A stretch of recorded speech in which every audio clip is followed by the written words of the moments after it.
Suika Kooperatifê ya Hilberîneran a ku tenê berhemên cotkarên Îstanbulê li cih digre û rasterast digihîne bikiran, ji nû ve li taxa Kadûkeyê vebû. Ev sok ji ber pandemiya vîrusa korona ev demeke dirêj bû ku hatibû girtin.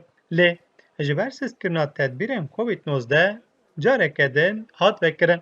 Li gor pêzanînên îsal yên Serokatiya Daireya Çandinî û Sewalkariyê ya Bajarvaniya Îstanbulê gelek cotkarên ji bo firotina berhemên xwe ji bo Suika Dîrokiya Kadûkê selêdan kirin. Lê tenê selêdana 150 hilberîner û 108 kooperatîfên ku şertên selêdanê pêk anîn, destûra firotina berhemên xwe standin. Jina ketkara bi navê Sevgî Borca beriya pandemiyê salekê li vê Sûkê dest bi firotina berhemên xwe yên xwemalî kiribû. Belediyenin verdiği bize bir değer. Bajarvaniyê li vê sûkê cihek û ji bo çandiniyê jî şitildame.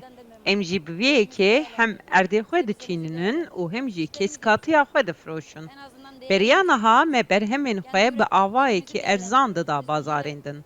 Lê niha hem karê me yê li vir baş e û hem jî em li gor dilê xwe difiroşin. Bülent Yeşilyurt jî cotkareke İstanbulî ye û ew jî li ser 20 dönüm erçandiniyê dike û ew ji berhemên xwe yên xwemalî li vê sûkê difiroşe. Ticaretten daha çok Ev sûk ku ji bazirganiyê zêdetir projeyeka paşerûj û gel difikire ye. Ji ber vê yekê ev spasiya bajarvan Ekrem İmamoğlu dike. Lê kar ji ber krîza aboriya Tirkiye ya seribin bûyî pir xirab e. Li aliyeke din ve jî li vê sûkê eleqeyeke mezin ya İstanbulîyan jî heye.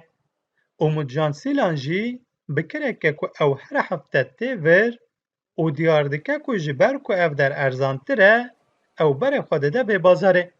Normal pazarlardan Ji bazarên din cudatir hilberîner têne vê sûkê. Ji ber vê yekê jî em berhemên xweş û cuda dibînin. Her wiha em hewaltiya hilberîneran jî dikin û ji ber vê yekê jî ez vê derê hilbijêrim. Hêjayî gotiniye ku firoşkarên li vê bazarê destnîşan dikin ku li vê sûkê hemû berhemên xwemalî organîk in û ew dibêjin ku me du ev berhem berhev kir û em îro difiroşin. Me Batanî, Dengê Amerîka, İstanbul.